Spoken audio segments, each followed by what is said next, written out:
Okay, Kaya Wanju, hello and welcome to the sixth webinar in our series, Restoring Country, sharing First Nations perspectives on mine closure from recent global exchanges. Next slide. So I will begin by acknowledging the Whadjuk Noongar and the Barramundi Dreaming traditional owners and their custodianships of the lands on which our team are meeting today, and the traditional owners from the lands in which you are joining us.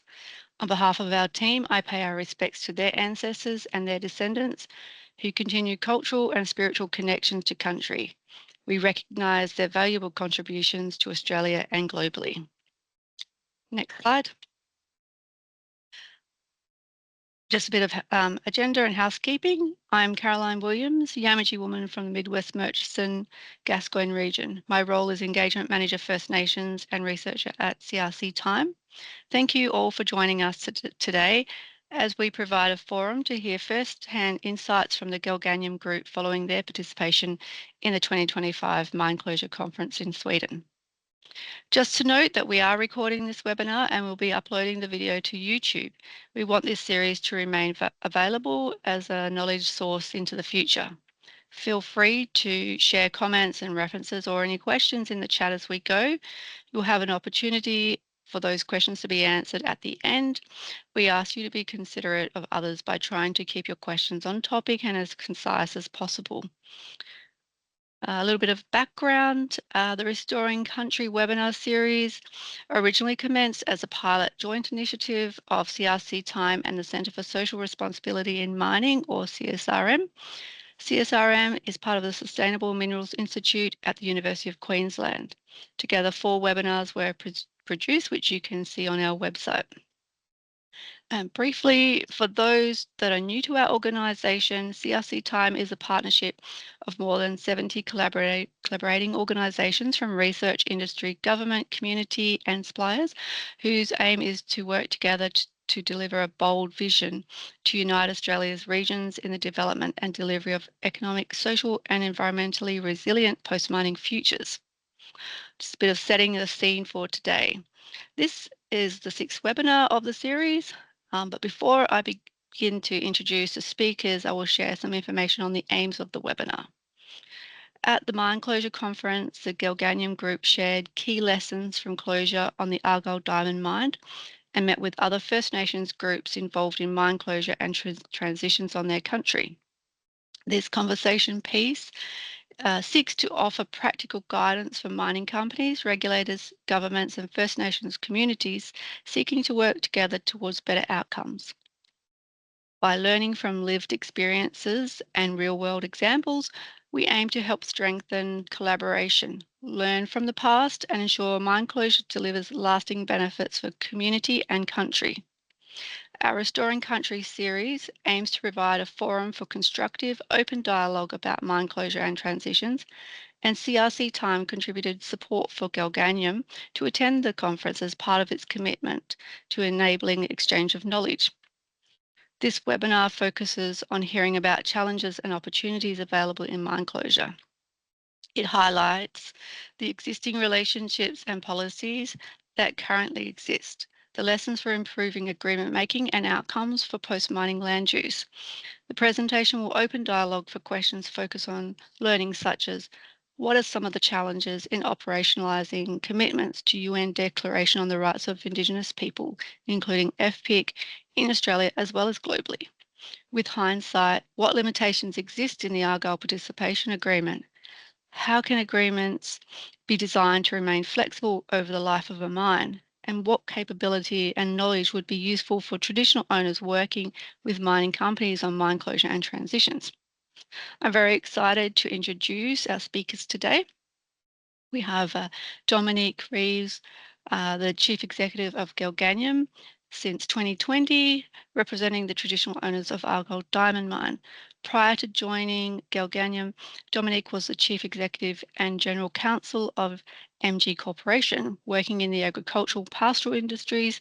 Dominique has held senior positions at top-tier law firms in Australia and the UK, advising both public and private sectors on all aspects of commercial and property law.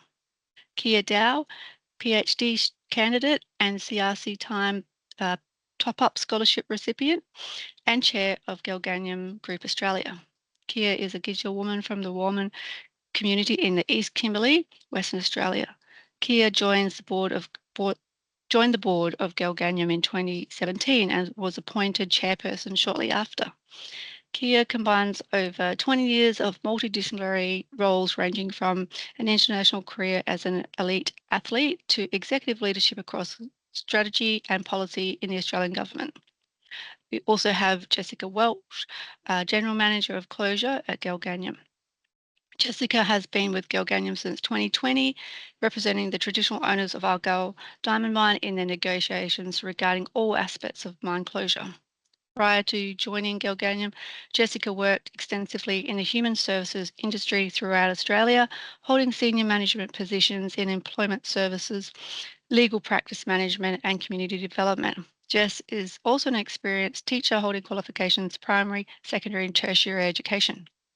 So on that note, I will hand over to Kia, Jess, and Dominique to add anything to those introductions and commence the presentation. Kia will kick off with the learnings from the closure, their experiences as the first part, and the second part will be learnings from the conference. Okay, thank you, Kia. Thanks, Caroline, and thank you to CRC TiME for providing a platform to be able to share the lessons and experiences that we as traditional owners and certainly our team on the ground have had to navigate over the last several years. If we could go to the next slide, please, Ben. So as Caroline mentioned, the first part, we will focus in on the experiences of traditional owners. We have shared these previously, both with international audiences and more recently starting to exchange knowledge, information, and lessons learned with other traditional owner groups who are also facing closure in Australia. And so we're excited to share this today and happy to take any questions at the end. If you could go to the next slide, please, Ben. And the next one after that. Thank you. So as Caroline mentioned, I'm a Gidgil woman. I'm part of the Dildawarm Dam. So there are 7 groups that have a connection to and through the Daiwal Ngarrangani, which is the Barramundi Dreaming. And the images that you can see on the screen now show country before, right before the site was basically blown up and value through those diamonds were extracted. The site is a really significant site for Gidgil women, and I am here both as the chair of Gelganyem, but also a traditional owner woman who has specific cultural obligations and responsibilities to that site. I'm really privileged to be the chair of Gelganyem since 2017, and I pay my respects to our elders who have since passed, including my grandmother and others who are critical in the negotiation of the Argyle Participation Agreement. And I also pay my respects to all staff who have been a part of our journey and advisors along the way. If we could go to the next slide, please. So just to ground us in the country that we're talking about, Argyle, for those who aren't familiar, is a diamond mine located in the East Kimberley of Western Australia. You can see some of the images there showing different parts. We'll touch on the different aspects of closure, but the image on the top right, hopefully looking out, that was from the village. The image bottom left is what is now the pit lake, and you can see some of the landforms that Jess and Dom will talk about, and then the ranges that connect us to the Daiwal Dreaming site. So in November 2020, just a few years after I joined the board of Gelganyem, Rio Tinto ceased operations at Argyle after 37 years of operations and a significant amount of wealth extracted from that particular site. It began as an open cut mine, and then shortly after the Argyle participation agreement was entered into, Rio Tinto went underground. So what you can't see in those images is the network of underground tunnels that also make up the mining footprint. The closure of the mine really, for traditional owners in particular, highlighted for us just how unprepared we were. Certainly in our conversations with Rio Tinto in the 2 years prior to the cessation of operations, the board of Gelganyem and our staff at the time really did not feel as though we had been informed.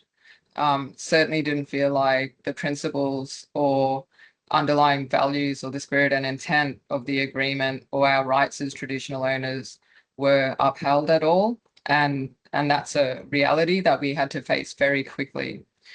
So at the beginning of our relationship with Rio Tinto, we felt as though we had to play catch up really quickly.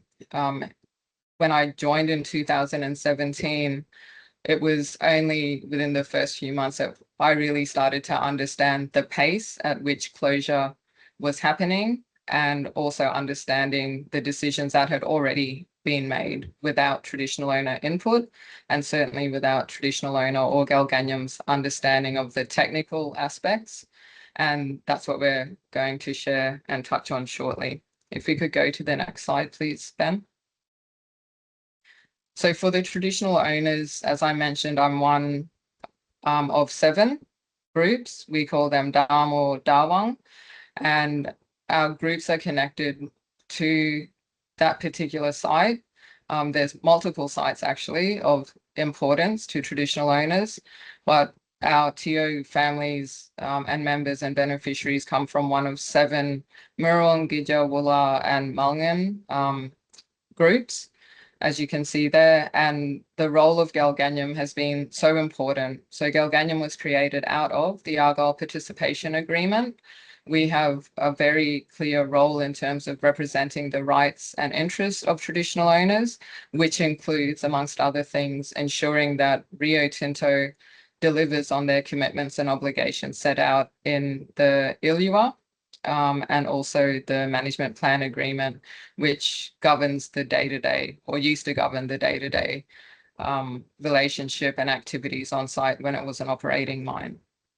If anyone would like to know more about Gelganyem, our team has done a fantastic job of sharing quarterly summaries and annual reports, which can be found at the Gelganyem website listed on the screen. If we could go to the next slide, please, Ben.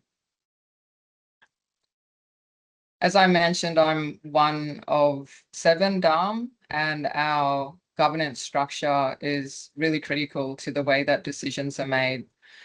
So whilst Gelganyem was created out of the Argyle Agreement and prescribed a governance structure, what we found in closure is, from a cultural authority and cultural decision-making point of view, the governance structure and the design of decision-making did not align with who could speak to what parts of country. And so that's been a really big lesson for us.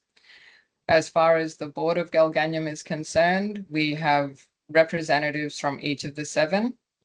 And this is really important to ensure that each of the groups have the opportunity to bring questions, to ensure, again, as Caroline touched on and the team will touch on, that free, prior and informed consent is made possible through the board and through our other governance bodies, including a group that we had to set up to ensure that traditional owners felt safe in making some of the decisions they were being asked to make by Rio Tinto. Gelganyem, as it as we point out here, as the mine neared closure, Gelganyem was asked by traditional owners to represent our legal and equitable interests in closure. And that was a really pivotal point for traditional owners and the organisation, and certainly for the relationship, moving from a relationship that was based on an operational model to one that's looking at the return of country ultimately via relinquishment at some point in the future.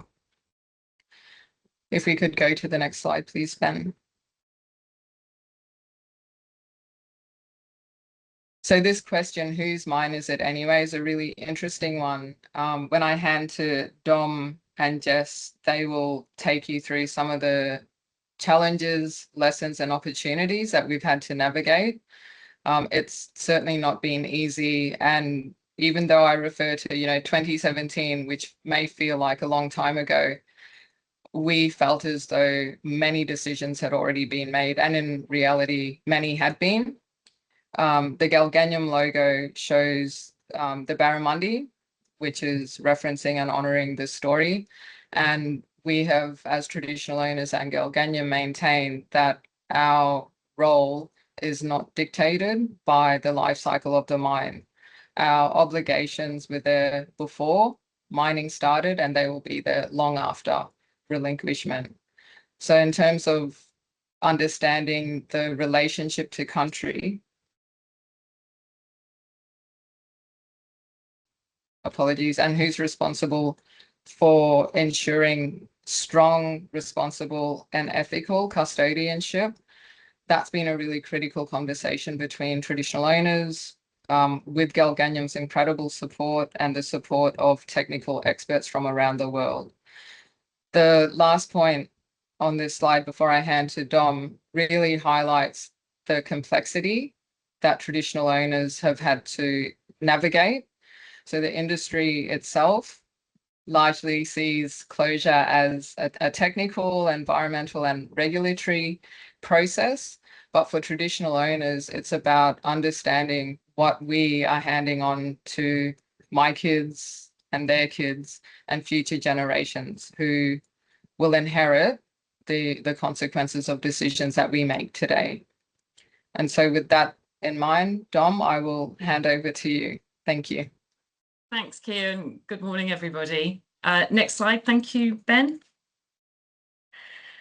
So as Kia touched on then, the Gelganyem Group and the traditional owners it represents have been on a very long, a very quick and steep learning journey to work out what closure means, what role it has and they have in closure, and what rights they have and ability to influence the decisions that are being made about their country. So because we really felt that we were at the beginning of that journey and we had to really learn and evolve our understanding of what closure means as we went along, we're really keen to make sure that we're able to use those learnings and be able to help other traditional owner groups, but also the mining industry itself to really understand what closure means from a First Nations perspective. So we learned many lessons along the way. We're really keen to make sure that the mining industry and other First Nations groups are able to share in that learning. And so we are able to use Argyle as a bit of a case study for that. We've got some very clear lessons that we've learned that we'd really like to share with the group. And so they include things as such as starting mining with closure in mind, understanding the importance of an agreed closure vision and a clear agreed post-mining land use, really understanding what effective engagement looks like. And we've got the grey hairs and the warts and all to demonstrate what bad engagement looks like. So there's a lot to be learned by groups about engagement. There are also some real nuances to closure that may be difficult for the mining industries and companies to understand, such as the real cultural differences to the way different groups value land, not just in economic ways, but also in cultural and social and spiritual ways as well. We really want to make sure that groups are able to work with industry and government to ensure that mine closure requirements are fit for purpose and really maximise First Nations engagement and participation in mine site restoration and working through to closure. And we also don't want this to be a story of doom and gloom, because First Nations groups, traditional owners, such as the people we represent, have really demonstrated such strength and resilience and really proven their connection to country and their understanding of the technical aspects of country. It's actually a story of strength and empowerment, and we really want to be able to share that story of traditional owners for the world. Next slide, thank you, Ben. So we'll go through with some clear lessons, as I've just sort of touched on then. And that, as I said to the group in Sweden, some of these might seem quite rudimentary, but I think that sometimes that sort of common sense thinking is lacking when people sort of launch into closure, particularly given the pace that Kia was just talking about, the fact that things are always fairly hurried in terms of the planning and working out what closure looks like. And so whilst they might seem obvious, they're not necessarily the things that people think of when they're going back to basics and looking at closure. So lesson number one, I think everybody is coming to this conclusion. That was certainly what we learned in Sweden, but it's not something that people knew before now. And that is the importance of starting mining with closure in mind. And when we say starting, we actually mean starting and continuing with closure in mind, because it's so important now to look at closure as the end goal, whilst you're not only in that feasibility stage or pre-feasibility stage, but also when you're making your agreements, put provisions in about closure, talk to the groups about what post-mining land use they want, throughout operations, if there is staged rehabilitation that you can do, or growth media that you can keep. There are all sorts of ways that progressive rehabilitation is really critical. And then, of course, in mine closure planning, closure execution, and then throughout the long monitoring and maintenance phase, these are all important stages where mining companies and First Nations groups are going to have to work together. And so it's better to get those agreements in place at the beginning rather than at the end. From a technical point of view as well, it's really important to understand what you're going to try and achieve at the end when you're looking at it at the beginning, because what we found at Argyle, because the mine itself was so old, that there was a lack of baseline data about what the site looked like before, or whilst there was some sort of broad data available about some of the flora and fauna on site, there weren't necessarily clear understandings about other baselines, soil quality, water quality, landform stability, and things like that. Resourcing is obviously an issue that everyone is going to be facing closure. It is not a sexy time to be mining. You're not making a lot of money. In fact, you're not making any money. And so it's very unfair to keep kicking that resourcing can for closure down the road until you get to closure, because then nobody wants to spend any money on it. You really have to plan and resource for closure throughout the rest of the mine whilst the money is being made. Next slide, thank you, Ben. So lesson two, I've touched on it already, is the importance of an agreed closure vision. Again, whilst this might seem obvious, I think the potential for miscommunication or misunderstanding on this is huge. If you start the mine, establish an agreed closure vision before that mine is operational, so everybody knows in terms of the design of the operations and the location of the infrastructure and the design of the landforms, what you're going to have to try and achieve at the end. Don't do something at the beginning of the mine or during operations that will make it impossible to achieve that closure vision later down the track. I think it's also really important at the beginning to understand what the principles, objectives, and values of the First Nations group that you're dealing with are, particularly if they're going to be the end land user, because you really need to understand what's important to them and what they're seeking to achieve, and the way that mining operations and closing the mine for closure are going to be able to achieve for the First Nations group what they think that they're getting at the end. So at Argyle, the traditional owners' objectives were clearly stated. They were, firstly, restoration. And that's a pragmatic view of restoration, seeking to get the site back to what it was when traditional owners lived and camped and hunted and fished there before the mine was created. Unrestricted access, again, similar to the restoration objective, just seeking to get back onto country and use the land the way they used before mining started. The ability to use the land for the agreed post-mining land use, exactly the same objective. Traditional owners in this area lived on this country. It's not a back garden. It's a place where people lived and had ceremonies and hunted and fished and swam in the water and met up for rituals and things. And they want to go back onto the country and do the same thing once the mine has gone. And Objective 4 really recognises something that Kia touched on at the beginning, which is that traditional owners have a responsibility to manage the country. They have spiritual and cultural connections to that country, but also obligations to make sure that they're looking after and protecting that country and its cultural heritage for future generations.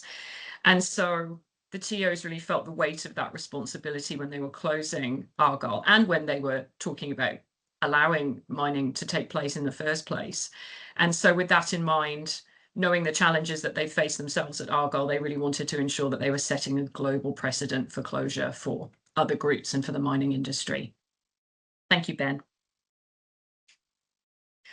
So lesson 3, I've talked about a fair bit already, the importance of an agreed post-mining land use. I think the industry now has come to recognise the criticality of an agreed post-mining land use, and the government regulators and industry standards reflect that. It's been interesting at Argyle just to really see the cultural clash in talking about post-mining land use, because there's very clearly a difference in the way the mining industry sees the use of land and the value of land and the tenure of land, as opposed to the way that First Nations people look at country and value country. As I've written there, for First Nations people, land and country has value far beyond an economic perspective and how much money you can make from using the land for a purely economic purpose. It relates closely to their own cultural and historic activity on the land, and also, of course, their spiritual connection to that land. Thank you, Ben. So lesson 4, understanding the different perspectives. This is a table to sort of try and put into some structure what I was referring to before, a real cultural clash in the way that closure is valued, defined, interpreted, and perceived. And you could see this in conversations at Argyle, that there's really a difference, such a difference in the way that people were interpreting what others were saying, that it became very clear to us quite early on that there was a real difficulty in communicating some of these issues, just because people were approaching it from such a different perspective.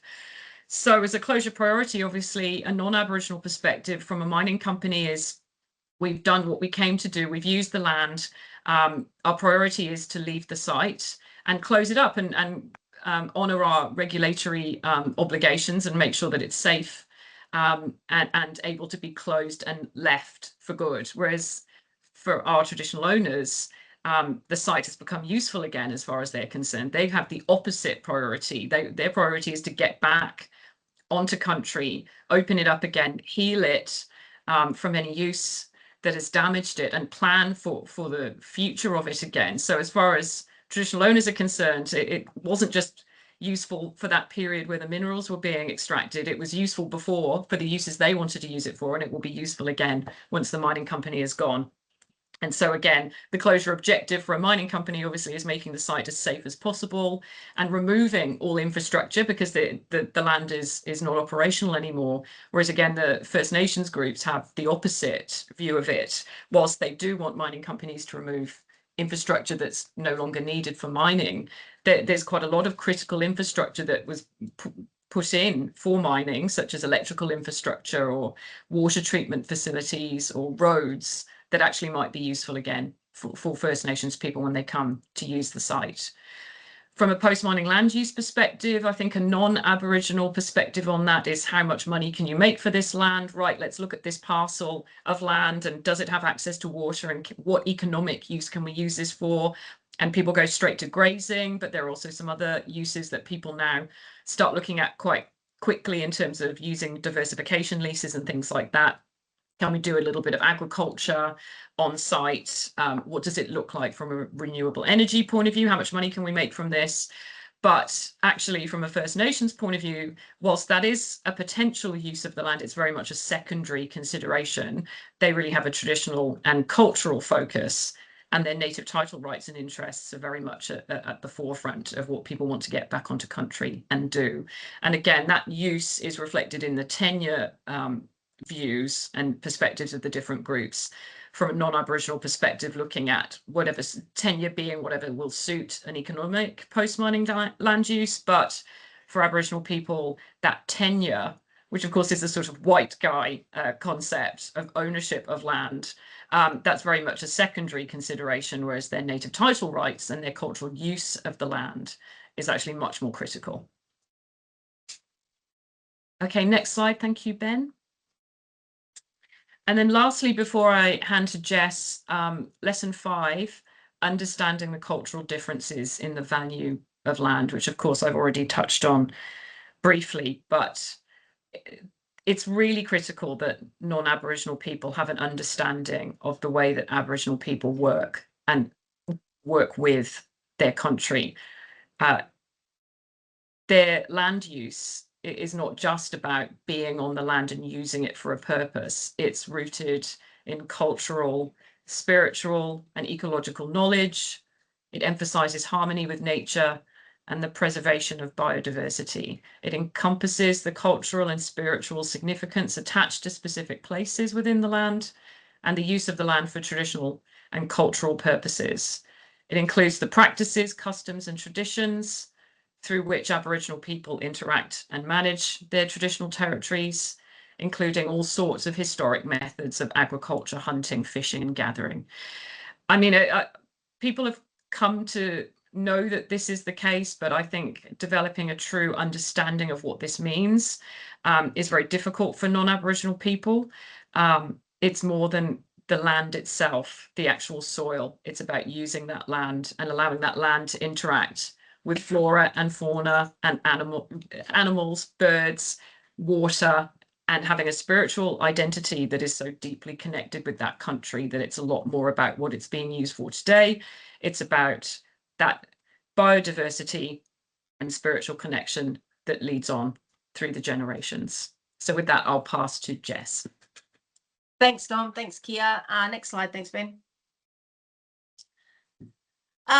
So lesson 6 is moving more into the operational side of things, and of course being prepared for closure operationally is a pretty fundamental suggestion. And obviously this reflects our experience at Argyle, but this isn't a time to start dwindling down and strip down to a skeleton crew. Not only is that are the optics of that difficult and challenging for traditional owner groups, but it just doesn't get the job done. And it really gives the perspective that for traditional owners that no more thinking needs to be done, and it really strips that process of the time and the resources that it needs. The mining company also really needs to consider not just the resources on their own end, but the resources for the First Nations group. And look, this is operationally so that the First Nations group can respond appropriately, engage appropriately, and participate appropriately in the closure process, but also so that that concept of the power imbalance, which is forever a challenge in so many ways between parties, it really does make it a lot more efficient for traditional owner groups to feel heard. So having that resourcing developed with the First Nations group in a way that works for them, and understanding that First Nations group needs to be respected as a separate entity that is independent and developing, likely beyond closure, if it was in our situation set up as part of the agreement with the mine is really critical. So you're not just resourcing that company to respond to the needs of the mine. You need to think more broadly than that. The mining companies need themselves to be ready for closure, and as obvious as that sounds, I'm not sure that that's always happening. Ensuring that members of the closure team know the site and have an existing relationship with stakeholders, and just adding to that, making sure that people know whose responsibility it is to deal with stakeholders and who are stakeholders and who are the post-mining land users. So there's quite a lot there in that very small statement, but planning and incorporating reliable processes for the sharing, storage and repatriation of technical and cultural information. This is a very critical point. At some point, traditional owner groups will want their stuff back.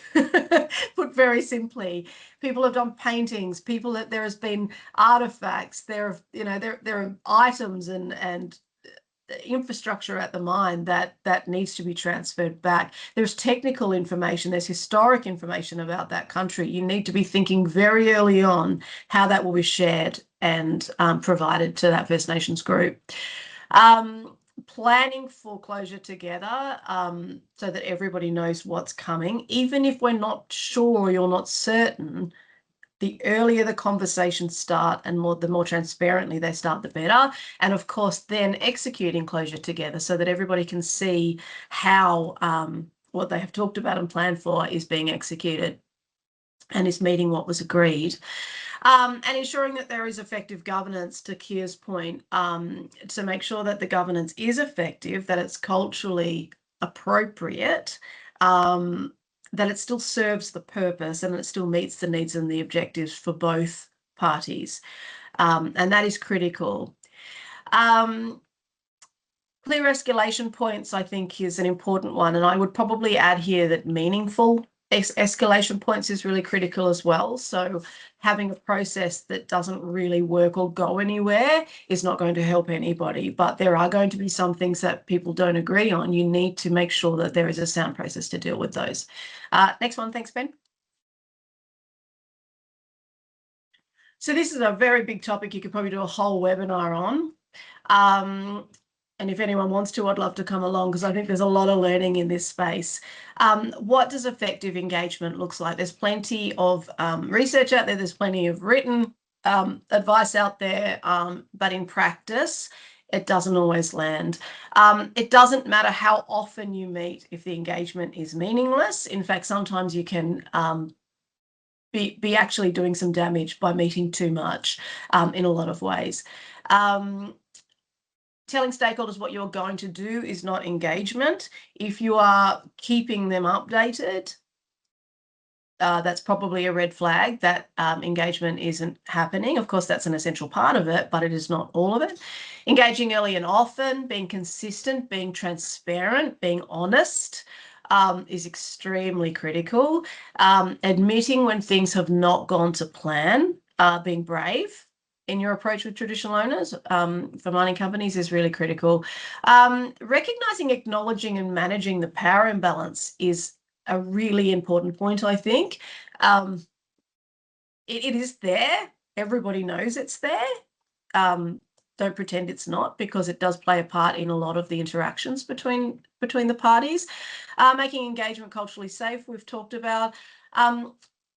Importantly, here's supporting First Nations group with their aspirations and priorities, critically even when it is not the priority of the mining company. There is an expectation, certainly there was in our situation, that Rio would look after the First Nations group, would look after Gelganyem and traditional owners for the things that were important to them. But that wasn't a proactive approach. We had to push for that and ask. And so make it really clear about how you're going to do that and be forthright and be proactive in that process, because that will go a long way towards relationship building. Understanding that consultation and consent is cumulative. You need to build on engagement. It is up to the mining company to record that engagement. Don't start things fresh because there's been a changing of the guard at the mining party or with traditional owners. It's really important to record correctly how engagement has gone and let it accumulate. Following the principles of FPIC, which is very obvious but not always practiced. Understanding that silence in a traditional owner group is not consent. So saying and recording that consent was achieved because a message was delivered and nobody said they didn't like it is not consent. Giving people time to make up their minds, and of course enough information to do that in an informed way, providing all the options in the information on the consequences of decisions. So give people a complete picture about what you were asking them, and what the additional context is around the topic that you were talking about. One of the biggest issues I think that we have found, particularly for a small and very lean Aboriginal organisation, is that mining companies tend to work in silos. And while we appreciate there are people doing really great jobs in the silo that they are in, there is a huge risk that information doesn't cover across. And for a mining company, I think that's really considering your resourcing in whose job it is to be across all of it with the mandate to make decisions across all teams. And that is the biggest risk hazard, I think, from our perspective. And don't take criticisms, questions, or requests for independent advice personally. It isn't personal. It's an important right for traditional owners. Being under-resourced, having ever-changing staff and not knowing the answers to questions is no excuse to effective engagement. It is, always important to be prepared. Next slide. Thanks, Ben. Going timing-wise. Oh, right. So I think we can probably move this one pretty quickly. If you do all of those things, you need to understand the benefits of good engagement. Traditional ecological knowledge. There is so much knowledge of that country. Our traditional businesses know that country better than anybody. The old people in our group know that country so well. They know what works, they know what doesn't, they know the weather. There is valuable information there, and good engagement will obtain that and will harness that. I think, mining company staff are generally strangers to the area, and that's okay. Nobody understands the local politics, the local state governments, their representative, the nuances of that, the utilities companies, the Chamber of Commerce, the things to consider in that region, in that group, than the people who live there. So they are valuable people, whether they work at the mine or whether they're in the First Nations group or with the local, PBC or organisation. So it's really important that you see that as an asset. And make sure that First Nations group have access to funding and land rights that can assist mining companies to transition to relinquishment. They're a powerful partner and one that you need to keep close. Next slide, thank you.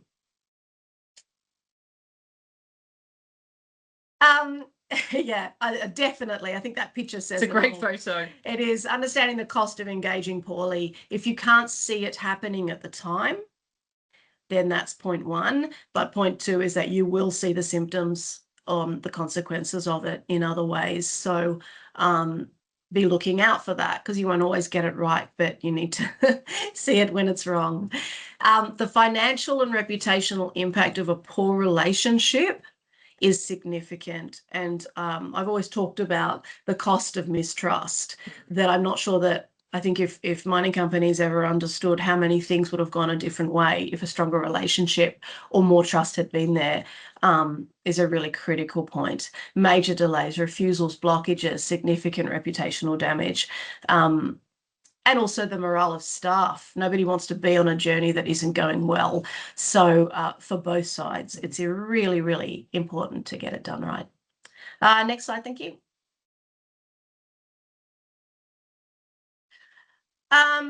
Working closely with industry and government to ensure the mine closure requirements are fit for purpose. There are always going to be differences of opinion between the mining industry and First Nations groups. We have really made a big effort to work closely with government to make sure that that we are working closely with them, both ourselves and with Rio Tinto as a group. I think that's been a really pivotal kind of shift in our progress in this project. And really understanding what some of those more international principles and standards are that are available to be used and guide some of the practices. They're really helpful and they're really critical. Next slide, thanks. Practice what you preach. There is nothing more infuriating for a First Nations group than reading one thing, hearing something else, and then living an entirely different experience. It can be really offensive, it can be really hurtful, and we've seen engagement just disappear, you know, based on big promises and unfortunately the you know, the rhetoric not matching. So please practice what you preach. As a mining company, there are always really these big global promises that are being made. Traditional owners see that, First Nations groups see that, they read that, and often those are presented at the beginning of a relationship.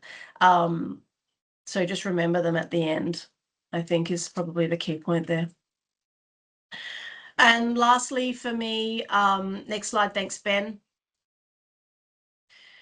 Using closure to tell the story of Aboriginal leadership, connecting country and resilience obviously goes to the key objective for this particular group of traditional owners is that they know that they have a role. They're setting a precedent for other First Nations groups, which is challenging and important at the same time.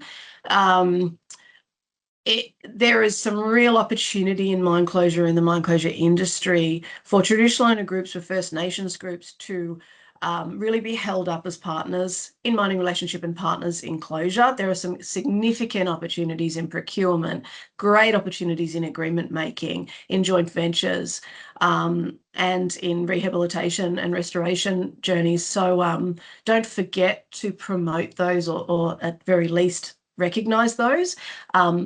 Because whilst it can be challenging, don't let that take over from the good parts. And I think back to, It's you. oh, no, it's me again. Oh, gosh, there you go. I thought I was getting out of it, but no.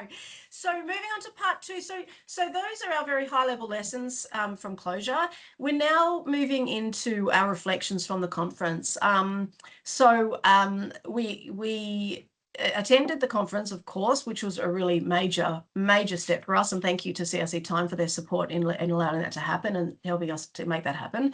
But I think it's quite important to show our journey, and this is probably more a lesson for First Nations group in the audience today, and mining companies to support this journey, because it was important for us. It was critical for how we got where we got. So if you can, next slide, thanks, Ben.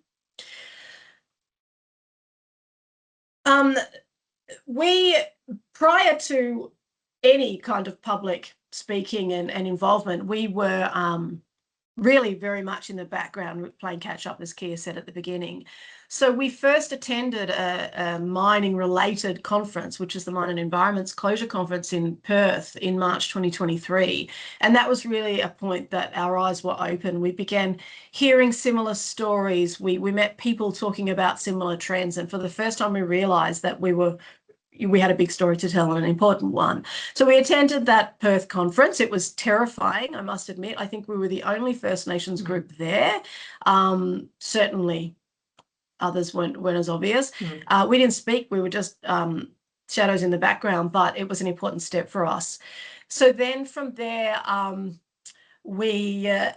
think the big part of that was that we started to meet people there that we realized would be able to help us on our journey. There were people that could see globally and holistically what was happening in the industry. People like Darren Murphy, Mike O'Kane, Guy Boggs, of course, from CRC TiME. That was the first point that we started to understand what was out there in this industry. Next slide, thanks. So from this journey, we realized we really needed to ramp up. We then started to engage a lot with the people that we'd met at the conference. We started to work with the universities. We started to really take advice from lots of people on what were we missing, what we didn't know, and I think that was the biggest fear for us. And so we started to really build our learning, both understanding what was happening at Argyle, but also how that fitted into the broader context of mine closure. You know, the good, the bad, and the ugly. So we went. That was a major period for us as an organisation, but a really important one. Next slide, thanks. So bravely, we decided that we would test our experience at a more global level. And so we decided to attend the ACG International Mine Closure Conference in Perth. We didn't speak at that point, but we certainly had more friends this time. So we had by now built our team of experts, which we were so proud to then have our experts speaking at that conference. So we felt a little bit more a part of the mine closure and the mining community. There were more First Nations group there, but still certainly not many. And so I guess that was the point that we realized we had a role to play here. Next slide, thanks, Ben. How am I going to analyze them? Oh, way over. Goodness gracious. Am I? No, you're okay. Am I okay? Yeah, and you're handing to me. Yes, great. So I'll leap in there. So yeah, I think what Jess is describing there, I think it's an interesting journey because when you look back on it, you could say that there was some sort of structure to it, or there was a great plan in place, but this just sort of fell. We just sort of created our own momentum by starting at that first conference and starting to work out what we didn't know, and then going to another one and gathering friends along the way. So just by a sort of process of snowballing or as osmosis, we were sort of able to get to this point. So as Jess said, we sort of gradually built up in our interaction with these conferences, culminating in deciding to try and get to the next conference in Sweden. Because we were at the previous one in Perth thinking, wow, we've got a story to tell here and we've got some lessons that we can share. We think that we've got a story to tell and we should be part of this. So again, with a little bit of imposter syndrome, I have to say, we submitted our extracts for the ACG International Mine Closure Conference, this time in Sweden, and were delighted when they were, delighted and slightly terrified when they were accepted. And so there we are. In Luleå in Sweden. And so, yes, the presentation that you've just heard is the one that we gave when we were in Sweden. And my God, it was such an incredible experience in ways that we'll share with you shortly. But it was just so fascinating to speak to other First Nations groups about what they're doing. Again, very similar to us in these sort of inaugural stages of learning what they don't know. And also speaking to people in the mining industry who really want to get this right and don't yet know how. So I think the journey for everybody is going in the right direction. It's just that we're in the early stages of that. If you go to the next slide, thank you, Ben. So we're just going to go through briefly now, looking at the time, some of our takeaways from that trip to Sweden. So the first one was a realization that we're not in this alone, and that there is a global emphasis now on social transition, not just the sort of physical aspects of closure, which is, of course, how the mining industry and everybody else, state regulators, government agencies started out looking at it as a sort of technical process. As opposed to a social transition. And of course, I often use the metaphor of a house, that from a First Nations point of view, from a traditional owner point of view, they own the house and the land, and the mining company is a tenant. It's there briefly and it does some stuff while it's there and then it leaves. But for the First Nations group, they're there the whole time. And the same can be said for the community as a whole. It's not just about the First Nations group, but for the whole region. Certainly the East Kimberley here has been significantly affected forever by the fact that there is a huge diamond mine here. Our local shire has a diamond in its logo. The entire community of regional stakeholders is affected by mining in positive and negative ways. And so as people work towards closure, there needs to be a much stronger emphasis on the social impact that the mining company leaving is going to have on that community. Next one, thank you, Ben. And so another takeaway, which was fabulous for us, and again, a lot of what we've described in retrospect, you can think, oh, well, that was great. It's impressive that the traditional owners were able to show such strength and resilience, but there have been some lonely times where we feel like we're really in it on our own and trying to work out what we don't know and learn from the experience. And so it was so validating and reassuring to go to the conference and actually realize that there are other global examples of Indigenous leadership, and we all just need to get a lot better at working better together. So we were really heartened to hear from other presenters at the conference, including those from Canada, America, and Scandinavia, where they were talking about what they're doing in driving closure planning and environmental monitoring and ensuring that the post-mining land use is honoured. So that's a picture of us there with Clayton Gooden, who's from Alaska, running a very similar organisation to the one that we are all part of here at Gelganyem. And so it was really fabulous to speak to him and hear what he's doing. And he had lots of questions for us about what we're doing. And that was the case throughout the entire conference with lots of different groups. So that was a real takeaway from the conference. Next slide, thank you.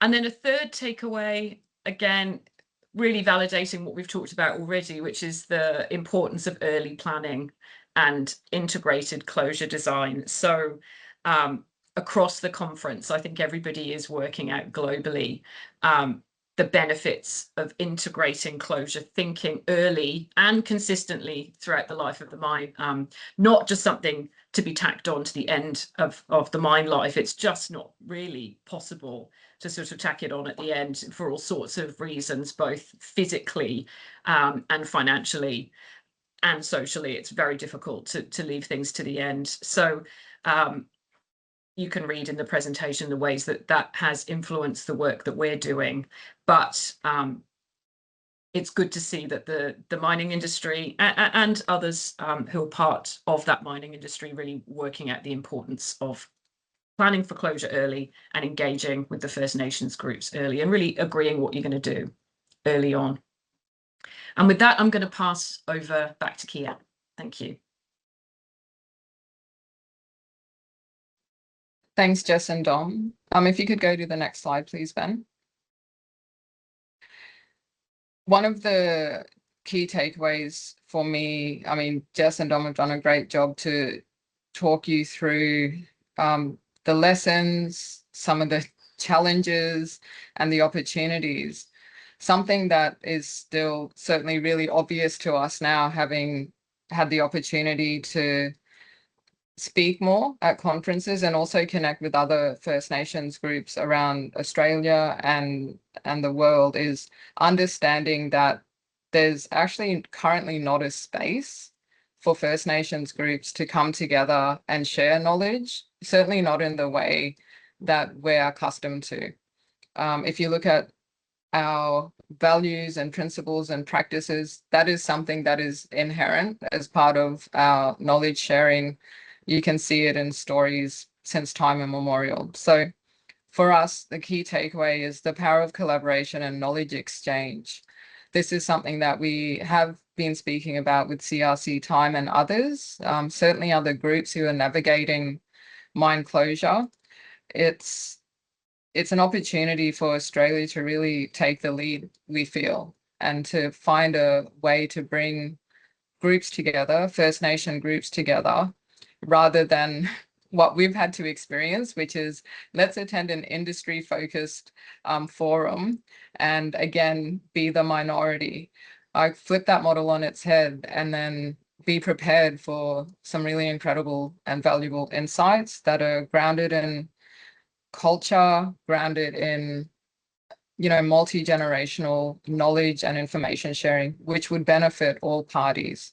So since returning, as we highlight here, going to the conference in Sweden really strengthened our commitment to transparency with other TO groups. We just met with a group last week, which feels like it's been years in the making, but we're so grateful to be able to sit in that room and share openly what we've had to learn. As Dom said, there's no blueprint, unfortunately, for us. So we've had to learn very quickly and try to maintain our values and practices and principles throughout. And that's not just at the board level, but that's something that traditional owners feel really strongly about, is not, although we're well placed to be frustrated and upset and, you know, all of the stereotypical labels that we would be painted with, but we have tried really hard to uphold the values of humility, grace, strength, and understanding that if we don't do this well together, then we are collectively failing, not just traditional owners, but as Dom said, we are failing the industry, we are failing our communities, First Nations communities and regional communities. So for us, it really was about understanding how we bring together all these different knowledges and how we can then share that in a way that gives country the best chance of healing, being restored, and as a consequence, supports the healing and restoration of TOs who have not necessarily been able to continue our connection with that country throughout the life of an operating mine. Next slide, please, Ben. The next slide, this was amazing for us to be able to visit a live example of two side-by-side approaches to landform design. And it really highlighted for us the importance of working in harmony with country, as opposed to trying to dictate to country which way water flows or how animals or plants will, you know, grow. And it was amazing, actually. I can't even begin to tell you what it was like emotionally to stand on the other side of the world and to see a conventional landform design alongside geomorphic design, which from a traditional owner point of view, First Nations point of view, is much more aligned to working with country and being grounded in and listening to country. And that might sound woo-woo, but from a balance sheet point of view, I think it's important to understand that the narrative around conventional and traditional landform design is that it's better value long term. And actually it's not. What we're finding and what the industry is finding is that by working in harmony with country and understanding what traditional owners are seeing, which way the water flows, which plants should be grown at the base as opposed to the top, and then on the slopes, the angle of slopes as well. That was really amazing to witness and see firsthand, and it really gave us, certainly myself, an understanding of long-term monitoring and adaptive management. I'm third generation, and I could not help but think about what my children would inherit and what other traditional owner children would be inheriting if we didn't take this view, that intergenerational view of what happens when we're long and gone. So we continue to advocate for more robust monitoring. That doesn't always suit mining companies. We've often been met with, cost and schedule, or the bare minimum, so 10 years as opposed to 30 years of monitoring. And that's just not how nature works. It's actually quite regressive in thinking that in 10 years' time you can return country if it's taken over 40 years to damage it. So the adaptive pathways that we have been advocating for is something that is still not perfect in the Argyle case, but it's something that we continue to push for. And as Rio submits subsequent versions of their mine closure plan and strategy, we're hoping that they will incorporate the feedback and lessons and recommendations from the work that we've done with our technical experts. Next slide, please, Ben. I think it's the last one. Personal and professional growth.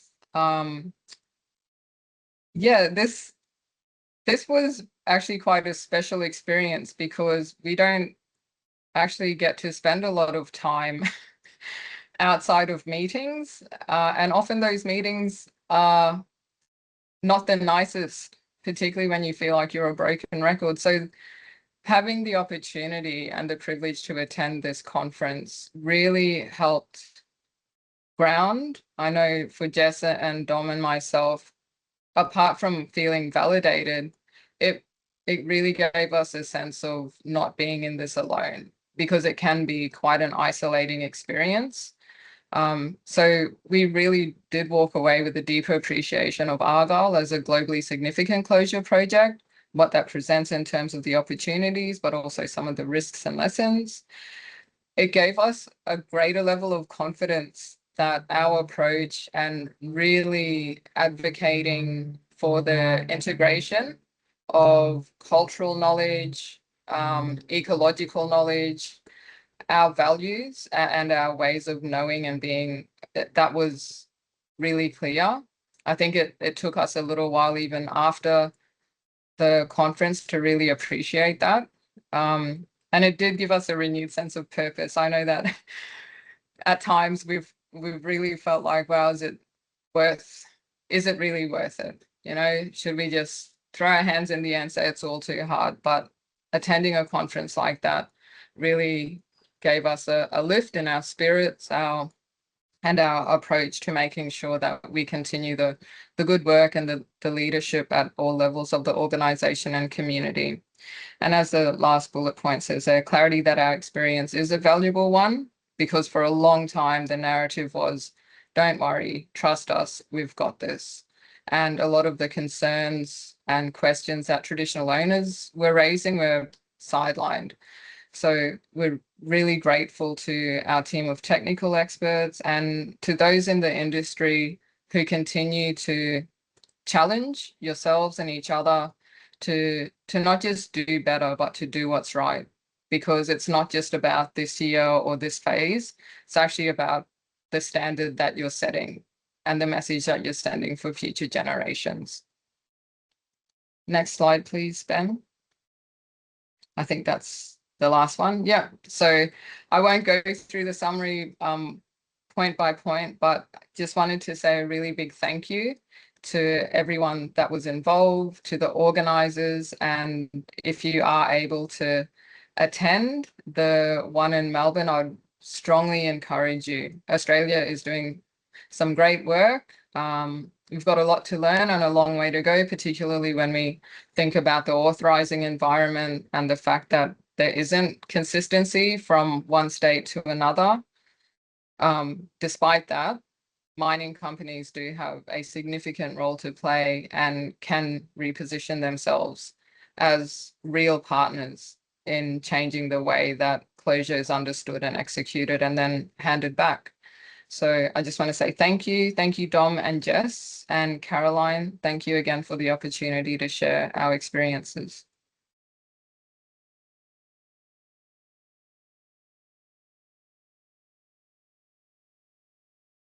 Caroline, am I handing back to you? Yeah, great. Thank you so much Thank you. for such a great presentation. Yeah, thank you for the lessons and sharing your journey and for the important points that you're making for long-term future change. So with that, we're going to go to some questions in the chat.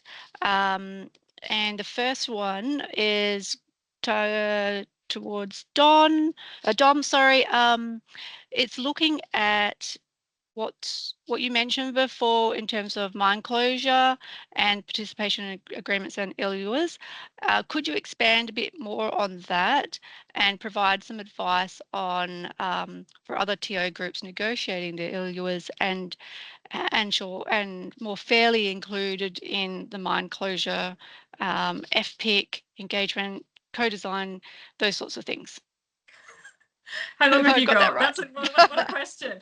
That's the first look, one. there are some obvious lessons learned, and Argyle is sort of the best and worst of all experiences, because the ILUA is 20 years old, the mine is 40 years old, and so we're facing something that just did not predict closure in the way that the industry and the world just looks at closure now. So in terms of some advice, yes, absolutely. There are some technical and cultural learnings, I would say, as well as some governance learnings. So preparing for closure, understanding what it's going to look like before starting. So from a cultural point of view, speaking to the First Nations, I think it's important that the ILUA includes information about what the traditional owners, particularly if they're going to be the end land users, want to see at the end, establishing a clear, agreed closure vision and post-mining land use so everybody knows what they're working towards, establishing progressive rehabilitation that people can monitor and look at. So there are some clear sort of objectives and vision and post-mining land uses that I think definitely need to be included. So that's from a sort of cultural point of view. From a more technical point of view, but also with culture in mind, I think it's important to understand what the land was used for before. And so that's a sort of learning, or that's something that the world is only just starting to grapple with in terms of how people utilize the land, not from an economic sort of marketable point of view, but just in terms of where did they hunt, where are the kangaroos that they eat, which area are the men allowed to go to or the women allowed to go to. It's really important to have the baseline data, if you want to put a sort of technical term on it, but with a cultural lens, because the obvious issue that comes up time and time again, and this has come up at Argyle frequently, is water. The mining industry needs water for its mines, but water was the most important resource on the land from a traditional use point of view. And so understanding which areas are sacred to people, where they hunt and fish, but also where they unite as different tribes, as different groups to come together, usually at water sources, to have ceremony or celebration. It's really important to work out where that is, because at the end of the mine life, when you're planning for those people to come back, they can't come back if you've completely removed that water source, or you've redirected it, or you've restricted access to that area because of contamination or some other aspects. So there's that technical sort of cultural lens, but also, as I went into in the presentation, establishing some clear baseline data technically, just so you know which trees grew where. Our traditional owners are saying to us now, walking around Argyle, oh, well, that tree's there, but it should be over there. That wasn't there before. And it was really important that it was over there, because that's where we used to sit to eat that fruit, to then eat that animal that used to come. And, you know, there's a biodiversity that really needs to be recorded. So the more agreements can really capture that information, the better. And I'm realizing how much I'm talking here, so I'm going to stop. But to finish on governance, really important to have a governance structure in place that's fit for purpose. And what does fit for purpose mean? It means it has the ability to allow FPIC principles and values to be followed. So there's a clear way for the parties to engage, to understand what each party is saying. But also, as we've experienced at Argyle, to ensure that decision making is culturally safe, because it's not just a matter of every TO can speak for every area, as most people are now coming to understand. There are very specific stories and rules and authority that rests with certain families or certain individuals, that they have the ability to pass on to the people they choose to pass that information on to, as those custodians of country and those traditional knowledge keepers. You can't have processes in place from a non-Aboriginal point of view that just has governance where, as long as you've got a couple of TOs turning up and ticking a box, then you've met your obligations. We all have an obligation to make sure that decision making is appropriate, but is also culturally safe. The right people with the expertise to make the decision are the people being asked to make that decision. There's a lot more you could put in an ILUA in agreement that I could talk about, but I think I'll leave that there. Great, thank you. The next question, what resourcing would you recommend that traditional owner organisations require to be part of the planning and delivery process? Does anyone want to have a go at that? Jess and Dom, I'm happy for you to answer that. Just for the audience, I think it's important to also call out there was a question about power imbalance, because they do go hand in hand. Mm-hmm. If you have a multinational company that has layers and layers and layers of people and decisions, then you're already starting off on the wrong foot. particularly if, as part of the agreements, historical or current, there has been an unspoken, sometimes explicit, narrative and belief that there has been an exchange, usually transactional, financial in nature. If there has been an exchange from the mining company to an Aboriginal organisation, then the mining company can tell the small number of staff within that Aboriginal organisation how to do their job. They think they work for the mining company. So that's one example of a power imbalance that we really needed to address, aside from the challenges of the silos. And Dom, I think that's where you and Jess can perhaps give some examples specifically about the model that was flown in, and for the experience for traditional owners witnessing and living through this really dystopian way of making decisions with the projects team and then the operations team, and oh no, we don't make that decision, that person does. And Yes. what that then meant for traditional owners and also for staff at Gelganyem. So I might hand back to you on that to talk through the resourcing. Yeah, it's a complicated topic. I mean, the quick answer to sort of get to the heart of the question is we were actually after many years of talking about it and really complaining from our point of view, we were actually asked to draft a resourcing proposal for Rio Tinto so that they could consider whether or not to fund those positions for us. So I've got the answer in an entire resourcing proposal draft that I can give to people. But that in itself, the reason I say that is because I had to draft the resourcing proposal. So that in itself is a resourcing requirement that a mining company wouldn't think about, that if they don't know what they don't know, to get them to understand, you actually need resources within the First Nations group to actually provide that guidance and advice. So there's a lot more work to be done from the First Nations side of things, and I think most mining companies would really understand. I've used the metaphor before that I'm sure Kia's going to roll her eyes when I do this, of the relationship between a mining company and a First Nations group is very much like a marriage. And to use sort of very old sort of gender sexist kind of tropes, the mining company is very much the man who's got the money and the power, and in a very old-fashioned sense, the First Nations group is the sort of poor disgruntled wife who's been married for 40 years, who does all this work in the background that the husband doesn't know that they do. So that the dishes don't wash themselves, and the clothes don't just sort of miraculously go from the washing pile into being folded up and cleaned in a drawer. And I think that's what a lot of First Nations groups do in the background. They're managing a lot of complicated stakeholder relationships in the background, as well as having to inform the traditional owner groups about what's going on, and even seeking to engage with First Nations groups to get consent to things or to keep them informed about what's going on. For many groups, including ours, that means coordinating meetings. That in itself is a whole process, because we've got groups in Kununurra, families in Wyndham, families in Warman that we're trying to bring together. And these are all sort of 2-hour, 1-hour drives away from each other. We're not necessarily close by. And so there's a whole heap of logistics involved with getting purchase orders for fuel and getting people to meetings and things like that. So to answer the question from a resourcing point of view, you certainly need resourcing for staff to ensure that engagement is happening satisfactorily.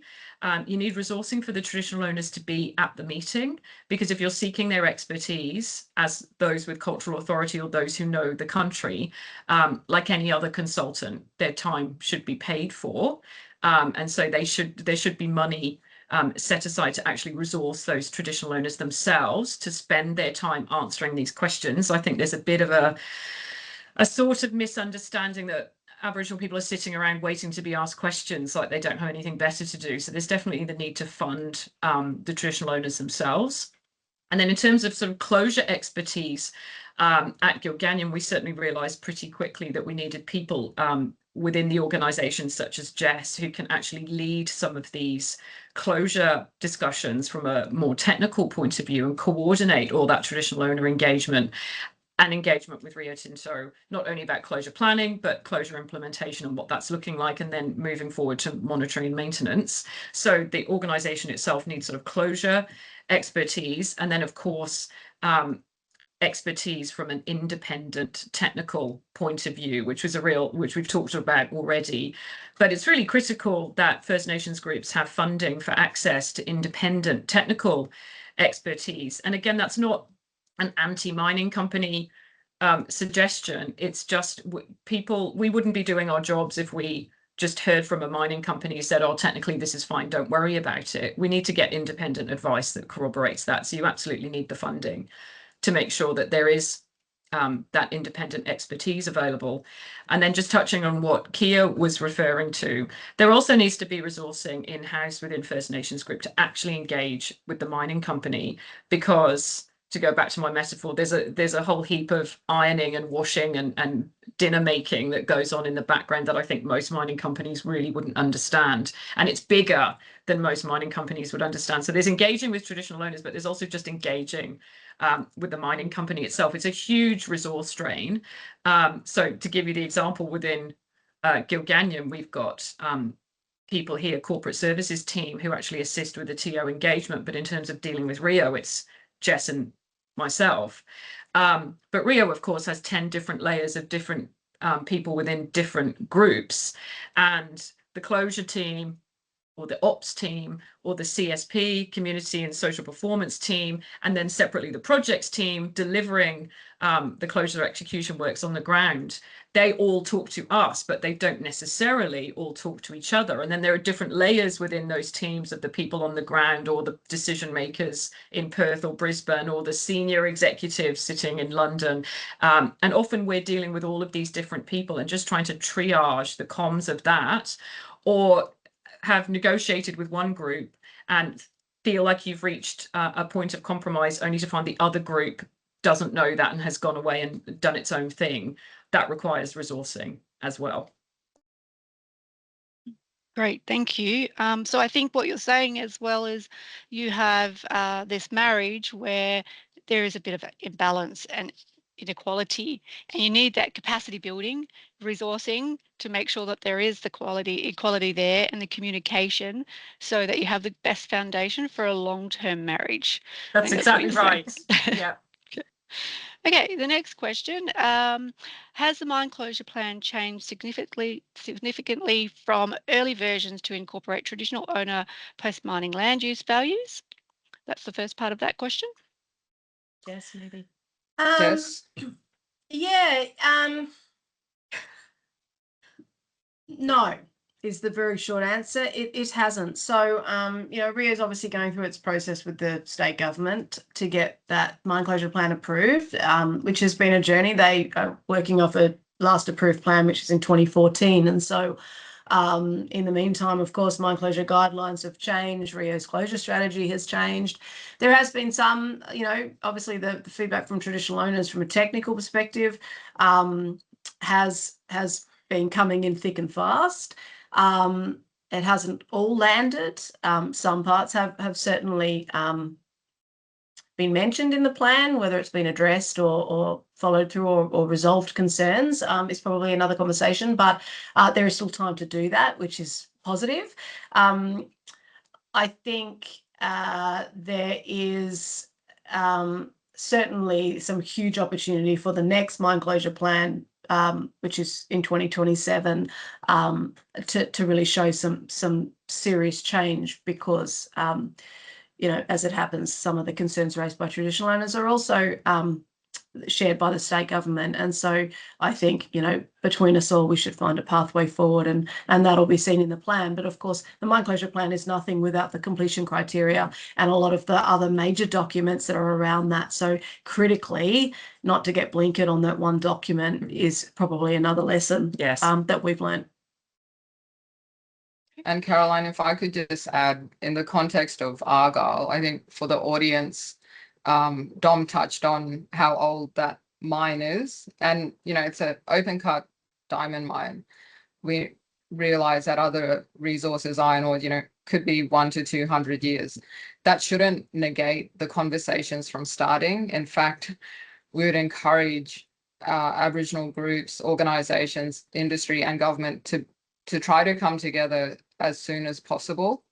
What we have had to navigate is the legacy and history of traditional owners not necessarily having a voice. So when the mine started, there were ministerial overrides, a specific piece of legislation and a state agreement that TOs are not a party to. And then you have the Argyle Participation Agreement, which the state is not a party to. So it's not as simple as saying, well, the mine closure plan is the silver bullet.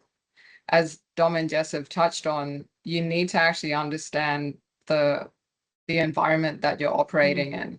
So those decisions and the expectations for closure were set many moons ago.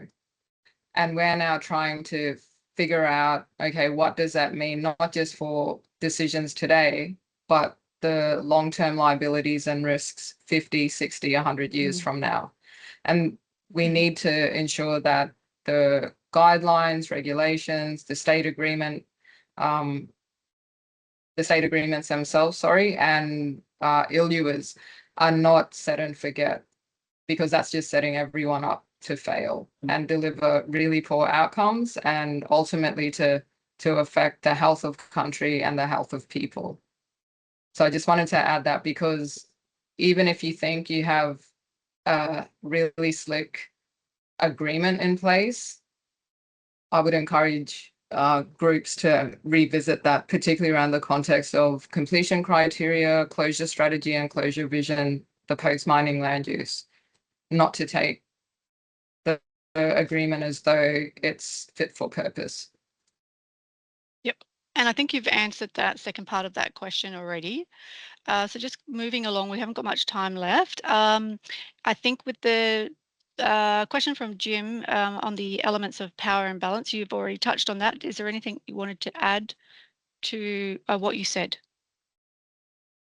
I guess from a board perspective, it's really important to understand that our bosses are our elders. And it seems really a basic principle, but if you were making decisions before the mine was there, then it would be, your cultural bosses or the elders or the people who have the authority. And in the Western governance system, the expectation is that the authority lay with a general manager or a project director or a project manager. But that is actually quite a disrespectful framework when you have really senior knowledge holders, people who have seen that country change over decades, dealing with someone who's there on average for 18 months. And so the power imbalance that we experienced quite early on, which has taken years to address, is this idea of boss to boss. So the chair of a mining company or the CEO of a mining company should expect to meet with cultural elders, not just the CEO of the organization or the chair of the PBC board. It's a nuance that needs to be factored in. And to Dom's earlier point, not every TO can speak for every part of country. And that hasn't always landed and hasn't always been heard, but the power imbalance is at all levels. And I feel like we've made a fair bit of progress in that regard, but it hasn't been easy.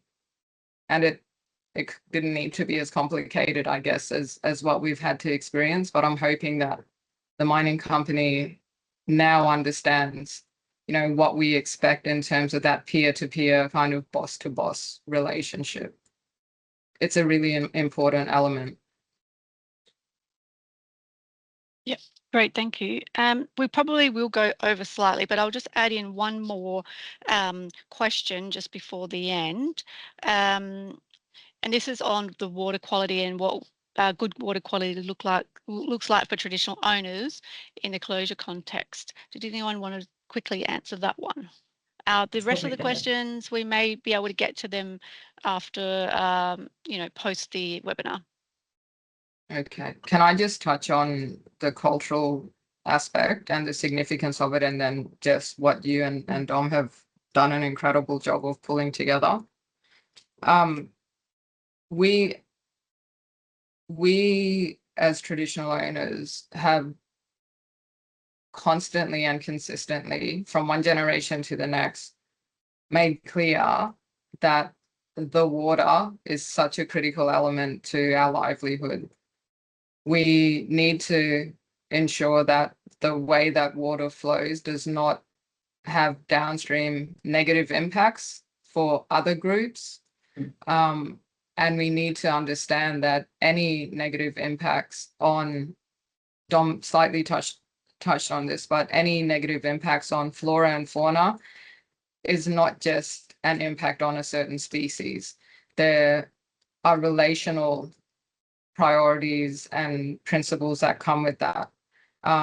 If you have a certain species that relies on clean water, bream or fish, and Jess can talk to that, that TOs really rely on during the wet season, and all of a sudden that food source is contaminated or unable to be consumed in the quantities that TOs consume them, then that has a flow-on effect. It immediately restricts us from being able to go and be with country, to visit country, to teach our children about certain spots where they can and cannot fish, where they can and cannot drink water. And there's also these man-made bodies of water that have been created that all of a sudden need to be factored in. So from a spiritual and cultural point of view, it's not just about the quality of water. It's a living element of our landscape and a really critical part of our relationship with country that we all rely on. So Dom and Jess, I wonder if it's worth just kind of touching on the challenges we face there in the context of closure.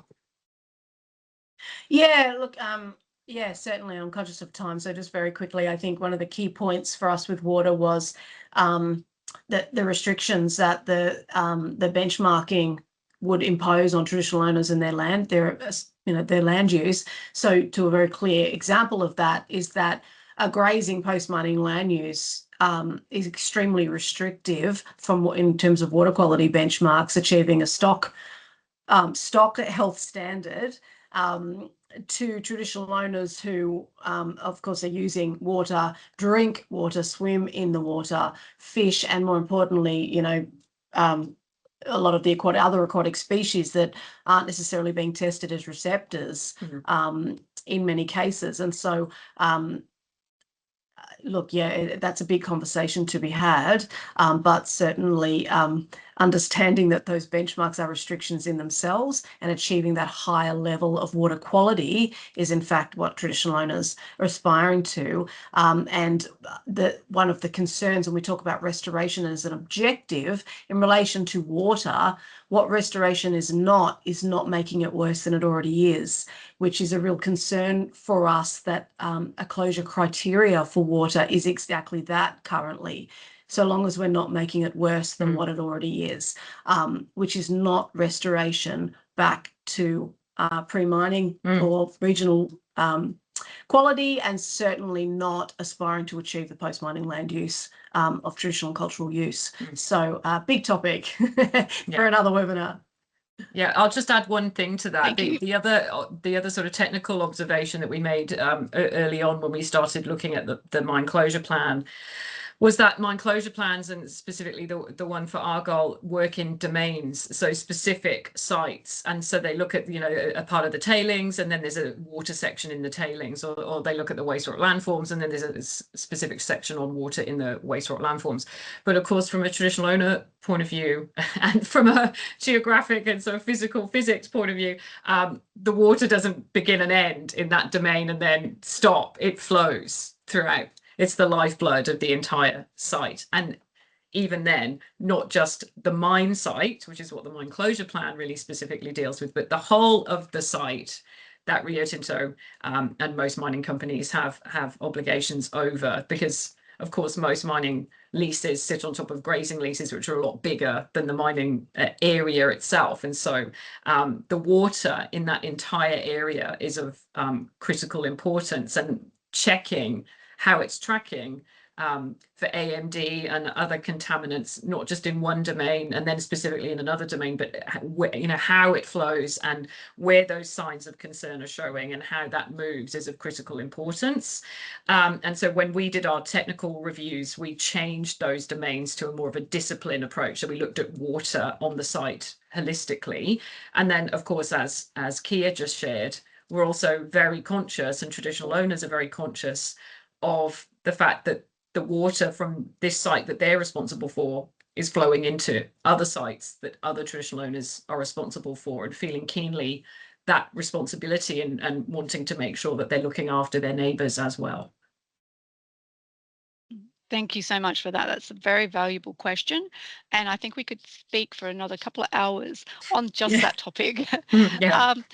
But I guess we do need to bring it to a close. So I was just going to, in summary, talk about a couple of your key takeaways. And what I've heard is advocate for adaptive pathways so that if something isn't working, the plan can evolve rather than remain static. Mine operations should be carried out with closure in mind at the beginning stage, which we've heard before, but we need to see this more. There may be post-mining land use alternatives, such as infrastructure, that could be accessed by traditional owners after the mining, which would be something that we could look at a bit closer. The same level of attention and funding should go into the decommissioning of a site, and the power of collaboration and knowledge exchange. This is really important so that we can execute closure together to meet what was agreed initially. Okay, so this is really the end of the webinar. I'd like to firstly thank our speakers and for their valuable time, and for everybody that's contributed in the questions and for being here today. Just a reminder that we have our QR code on the screen. This is the supply chain survey. It's the project that's being led by Aboriginal enterprises in mining, energy and exploration. This is very valuable if you are an Indigenous organisation that's working in the mining closure sector. Please complete this survey or share it with those that you think might not have completed it yet. Also, we have our other videos from the Restoring Countries series on our website. If you would like to check those out, they're there, and a great resource. I'm just going to add into the chat the project summary for project 6.1, which is the Accelerating Indigenous Enterprise Growth in Mine Closure, that is attached to the survey. Thank you so much, everybody, for your time, and see you next time. Thanks, everyone. Thanks, Thank you. Caroline. Thank you, everyone. Bye.